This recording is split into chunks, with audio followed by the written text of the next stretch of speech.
James Parks became the first black captain, but his victory quickly turned into a battle against a system of racism and corruption hidden within his own precinct.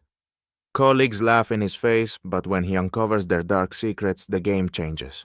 What he did shocks even the most seasoned. But let's start from the beginning. James Parks stood in front of the mirror in his new captain's uniform. He ran his hands over the fabric, trying to feel his new role, but instead of pride and excitement, his heart tightened with anxiety. He was the first black captain in this precinct, and that meant so much more than just a position. It was a historic moment, but it was also a challenge to the system he had grown up in.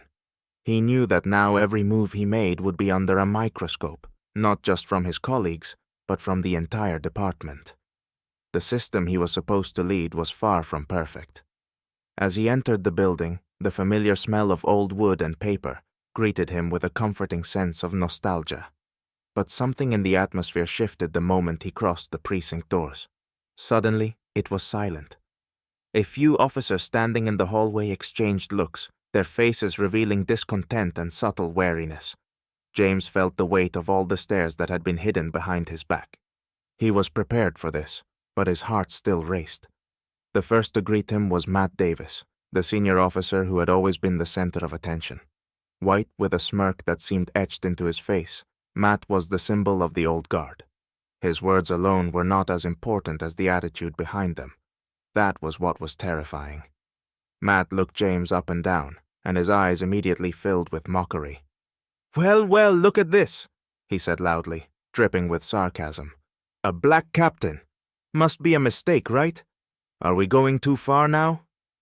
His laughter was loud and quickly spread down the hallway like a wave.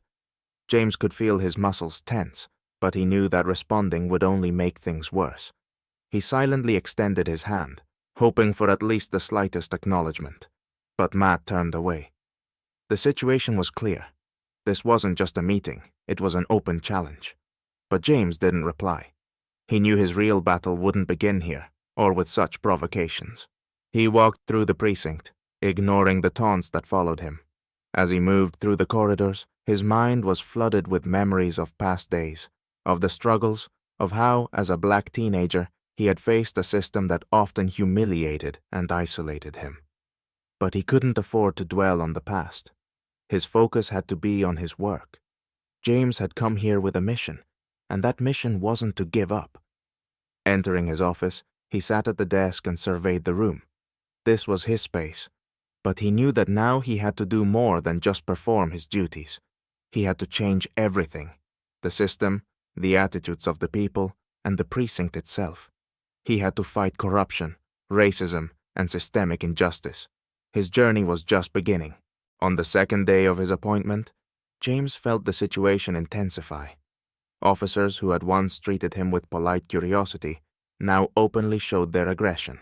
Matt, as expected, didn't leave him alone, continuing to make sarcastic remarks.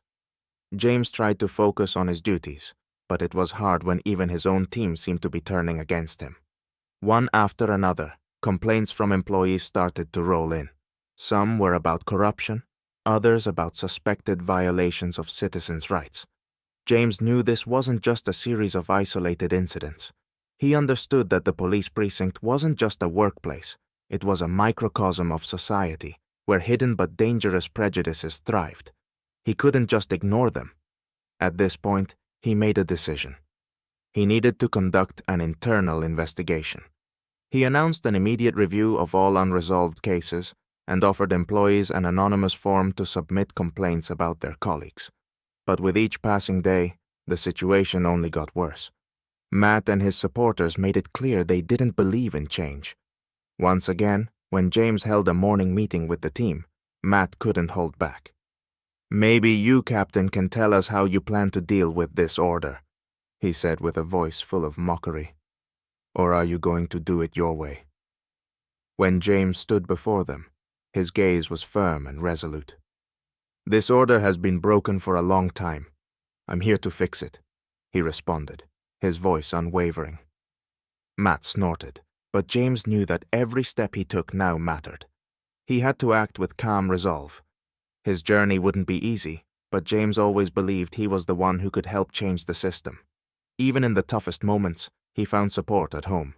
He returned to Laura, and her eyes always spoke more to him than words ever could. "You'll make it, James," she said, embracing him. "You're not alone." But the more James immersed himself in the work, the clearer it became. He was about to face real hell to cleanse this system.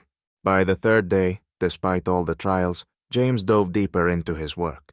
His resolve grew stronger. He continued reviewing old cases and reports when he stumbled upon some strange documents. One report mentioned ties between several officers and drug dealers, as well as extortion. This was much more serious than mere corruption.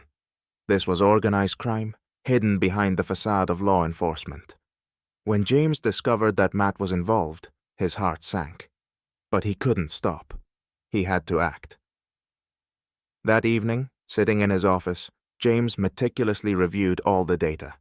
The documents in his hands confirmed that the entire system was contaminated. If he didn't stop this, the consequences would be catastrophic. He knew this could end badly for him, but he couldn't allow crime to thrive within their precinct walls. The next morning, when James entered the conference room, the atmosphere was tense. Matt was sitting at the back as usual. James stepped forward and placed a stack of documents on the table. He scanned the room before speaking. "These are your evidence, Matt. Everything you tried to hide is now out in the open." Matt grabbed his head, his face paling. He tried to justify himself, but James already knew the game was over. He couldn't believe Matt continued to lie, even when the evidence was right in front of him. "Did you think I wouldn't find all this? Did you think I would sit quietly and watch you destroy this precinct?" But Matt couldn't stop. His excuses grew more ridiculous by the second. He knew this moment was decisive, and now James was ready for a fight to the end. "This is the end, Matt. You won't escape what you've done." With these words, James sent all the documents to the authorities, and an investigation was immediately launched. Over the next few weeks, the investigation unfolded at a dizzying pace. Matt and his accomplices were arrested, and legal proceedings began. James watched as the system changed before his eyes. His actions sparked a wave of change that affected not only his precinct, but the entire law enforcement structure. Now that he had regained control, James continued to reform the precinct. He held training sessions for officers on human rights, combating racism, and integrity. He implemented stricter checks for all police officers and increased community outreach. His goal was to create a place where everyone would feel safe, regardless of their skin color. When he returned home, he felt that all his efforts had not been in vain.